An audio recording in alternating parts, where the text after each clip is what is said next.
Curiosity, the mindset of curiosity is really a don't know mindset, right? I don't know what that is. What is that? Let me explore it.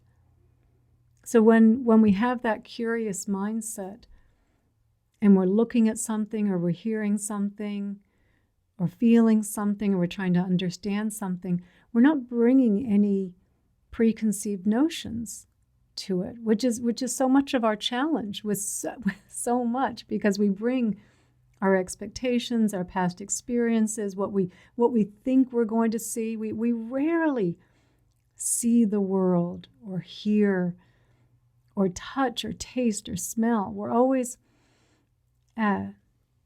imputing what we think we already know on top of it, right? The opposite of curiosity. And so curiosity, really just having that, like, wow, what's that? Let me hear that sound. Wow. What's hearing really like? Right? We take for granted hearing, right? And we think, well, what is hearing? If you had to explain to someone what is hearing, we'd really struggle with it, right? Or even just tasting. What is tasting? What is the taste of chocolate, right? Probably some of you have heard that question before, right? To be able to describe what the taste of something is to someone else, right? Like, so having that curiosity, that kind of openness that we don't have very much of the time. We come and eat our meals expecting what it's going to taste like and just kind of matching up. Well, is it really tasting like that? Or eating our meal and thinking about the next meal. So not really fully tasting with that sense of curiosity, of openness. And I think we miss so much. Like 99% of it we miss because of a lack of curiosity. A lack of curiosity, a lack of having that mindset of, I don't really know. Like, I don't know. There's a lot of things we don't know. The more we can admit what we don't know, I think the more we pay attention, the more we have that sense of curiosity for our lives, for what's happening, for the wonder and the joy and the miracles that are happening all the time, but that we don't see because we don't see with that lens of curiosity, with that mind state of curiosity. Even when we bring our attention to the breath in our meditation, and I know I've said this on some meditations, I didn't say it today, but right, having that curiosity is if you're seeing your breath for the very first time, like we take our breath for granted. We take so much for granted and we just assume, we always have this assumption, oh, I know what that is, I know what that is, I know what that is. Kind of these cursory, superficial knowledge or information. Instead of having that curiosity, well, what is that? Like even looking at a flower, like really looking at it. Past the labels, past I like it, I don't like it. Is it a weed? Is it growing in my garden? Is it growing in someone else's garden? But really just looking and experiencing the colors and the textures and the layers that are in there. And like having that curiosity and seeing all that's in the flower and that interdependence. Right? Thich Nhat Hanh would say, like in the flower, seeing the clouds, right? Because the clouds bring the rain that's in the flower. You know, seeing the sunshine in the flower, seeing the bee in the flower, right? Seeing, so much like we don't go deeper. We don't have that sense of curiosity so much to see and explore. So I think the benefits of curiosity is that we're present, we're paying attention, we're not seeing through our labels and our judgment and that me-centric, I'm the center of the universe and I know what everything is, right? Instead, we're seeing like, wow, look at that, what's going on over there, right? Just with that sense of openness, of non-attachment. Yeah, I think there's so many benefits to curiosity, to having that we had talked about a few weeks ago, that mind like, I don't know. What is that? Right? Again, people will ask us, what is that? And we'll even just come to some quick assumption instead of even saying like, I don't know, let's see. Let's explore it. Let's look. Let's see what's going on. We're so busy rushing towards what we think is the exciting moments or think are the exciting moments of life, rushing towards validation or praise or winning or something along those lines. Like we're always so rushing for these things and not having curiosity for all these little moments, the little mundane moments that are happening, which there's so much joy and peace and tranquility in the simplest of things.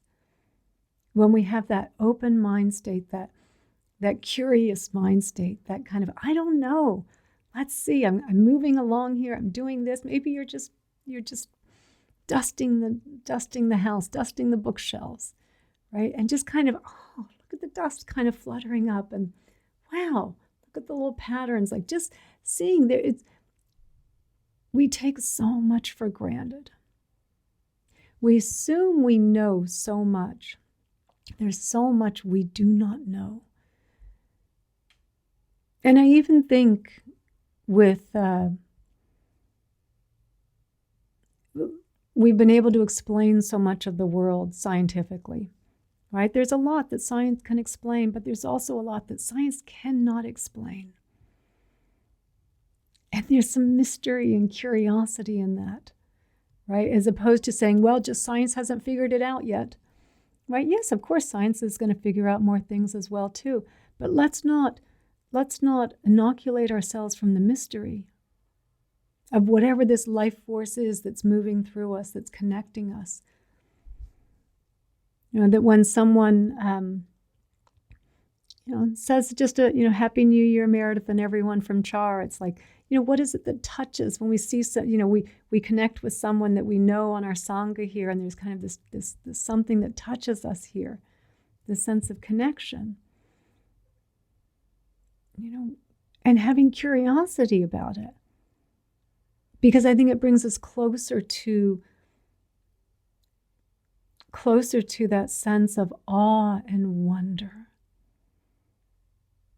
right? That just opens everything up for us. That opens up right? Right? That's right. It's just like Instead of this kind of closed, you think about how we live our lives so much of the time in this kind of narrow looking down. Oh, what are my problems? What's going on over there? They shouldn't be doing that. I'm such an idiot. I can't believe I did that back there. My life sucks, right? We think in this very narrow kind of, and very left hemisphere dominant part of our brain, right? Very narrow, very kind of, and very, I've talked about this before, the right hemisphere and the left hemispheres of our brain. And in fact, I'll bring this up again because I'm reading, so this is from Dr. Ian McGilchrist's book, The Master and the Emissary. And he tells this story about the master and the emissary to start with, where there's this thriving small town. And there's this master that kind of runs the town and keeps everything going. But as the town grows, the master realizes that in order to keep the town thriving, he needs to enlist an emissary to go out and do the day-to-day functions, that it would be wiser for him to be able to step back and keep a big picture kind of feel for what's going on, and that if he's not getting involved day-to-day, he would be better served to be able to keep a closer look on the big picture, see how things are connecting and how things are happening and how to move forward. So he enlists this guy as his emissary, and he goes out every day and kind of does the day-to-day logistics of running the town, and he'll report back to the master, this is what's happening, and the master will give him some advice, okay, do this. But then after a while, the emissary starts to think, I'm the one out here doing the work every day. Like, he's just sitting back there, like, what's he doing? Just sitting back thinking about all this and then giving me instructions? Like, I don't need the master anymore. I've got this. So he gets rid of the master. And it's just the emissary running the town that's now gotten much bigger, and it doesn't take long because he doesn't have a handle on the big picture. He's just so kind of caught up in the myopic that the whole town disintegrates and falls into ruin. And what this is meant to represent in this analogy that Dr. McGilchrist is trying to point us to is that the left hemisphere of our brain is like the emissary. It takes care of the little details. It's about manipulating and grasping in the world. It's a good soldier. It's a good soldier, but it's not a good general. And the right hemisphere is the general, the master. The right hemisphere can see how all things are connected and isn't interested in manipulating and grasping, but instead just seeing how all things are interconnected, interrelated. And that the left hemisphere of our brain, not only does it not know what it doesn't know, it doesn't want to know. And the right hemisphere of our brain understands what it doesn't know. Like the right hemisphere understands it needs the left hemisphere. We need both hemispheres of our brain. But the left hemisphere doesn't think it needs the right hemisphere. And so the two hemispheres of our brain are both involved in paying attention, but paying attention in very different ways. The left, very, very narrow, very myopically, thinking I'm just going to take what I need over here. I'm going to do what I want to the earth over here, and I'm not going to think about there's any consequences. In fact, don't even tell me there are any consequences. I don't want to know because I'm convinced that what I'm doing over here is not having an effect anywhere else. And the right hemisphere would say, but hang on, sure, we need this resource over here, but it is going to have consequences down the road that are going to eventually affect us. And so I think in the left hemisphere, and where I was going with this with Kathy's question, there's not a lot of curiosity in the left hemisphere of our brain. And we have become, this is what Dr. McGilchrist's hypothesis is, that we have become a very left hemisphere dominant culture. I mean, anger, as an example, lateralizes to the left hemisphere of our brain.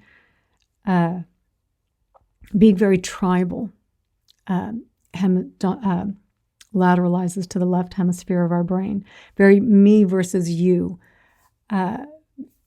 Taking very complex, nuanced problems that we take one problem and when we look at everything in a very binary way, it's black and white.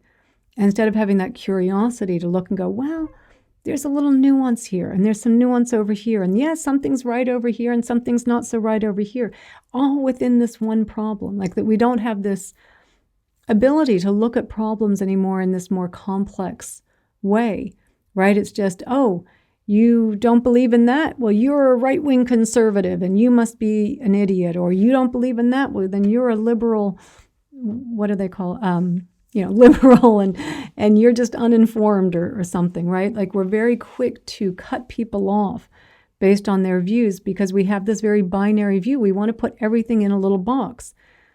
And so curiosity also, yes, coming out of the right hemisphere of our brain, that kind of, I don't know. Ooh, I don't know what's going on there. Looking at it from a much more bigger picture. And the reason it's on my mind right now is I'm reading his latest book, What's the Matter with Things? Another huge book. He writes, it takes him like 10 years to write a book, and it's like 1,500 pages, but excellent book. And you can just see how we are becoming more and more and more left hemisphere dominant. We're less curious. We're less interested in things. We don't look at the bigger picture. We see people as, again, in very this binary way, black and white, and not understanding the implications for seeing others in that way without the curiosity and the openness of just, oh, you have these views on this. Why is that? How did you come to that conclusion? Oh, because this is what I had heard. And right, we don't talk, we don't communicate anymore. And some of the things, meditation and mindfulness, right hemisphere of the brain, right? More dominant. It's not like we're going one side, the other, one side lighting up and the other side isn't. but that there's more activation in the right hemisphere of the brain. Every time we look up, we're activating the right hemisphere, right? When we have a problem, notice how, again, we look down, right? My problems. And the world seems very small and very closed because all we can see is this one little problem, which is usually not happening, often just made up in our minds, or taking a little thread of something and exaggerating it. And we focus and look down, getting more and more kind of into that, into that left hemisphere, of just kind of drilling down more and more and more into it. But when we look up, so when you have problems or just any time, look up. You don't even have to be outside. You can just do it inside, looking up. But particularly outside at night when you see the stars, and you get this sense of, oh yeah, I have this little thing over here I've got to do later. And yeah, it's an inconvenience. It's not this big problem I was thinking it was a minute ago. But man, I'm one of 8 billion people on this big rock hurling through space. Like, this is crazy, right? And so it kind of giving you that sense, that big picture again, because whenever we can step back and even see the big picture of things, it's like, yeah, okay, I've got this problem, I've got this bill, and yeah, I'm going to have to work a little bit more to pay it, or something's going to happen. Like, yeah, but it starts to put everything in perspective again. So being in nature, looking up, listening and closing your eyes, and like listening to classical music in particular, like just brings us that right hemisphere, like, right? So so just one or two other little things. I'm going to get to your questions there, T. While the left hemisphere is language, it's the right hemisphere that gets the punchline in the joke. It's the right hemisphere that understands the meaning in the poetry. So again, they're both attending to the same things, but in different ways, which is why we need both hemispheres of the brain. We need both hemispheres, clearly. And all of his research was really done on stroke victims. If someone had a left hemisphere or right hemisphere stroke, that they just kept kind of looking at all of these until they really could drill it down and say, yeah, this is what's going on. Still a hypothesis, by the way, still a hypothesis. But I think it is helpful for us to know this. And I think also just where you were asking in the question, Kathy, about curiosity and just being interested in things, like we're just not as interested anymore. And I think a lot of that also comes out of the right hemisphere, which has been neglected, where we try to, we spend so much time grasping and manipulating the world, and just doing that out of our egos, right? Grasping and manipulating, right? Or just manipulating in our thoughts, like, how am I going to control this situation? How am I going to get that situation? And instead of stepping back and just remembering how all of this is arising, right? How you are arising moment by moment by moment, right? And just getting that sense of the big picture again, but with curiosity, because there is so much we do not know. And that's fascinating, right? How boring to know everything, right? That's what makes so much of this interesting.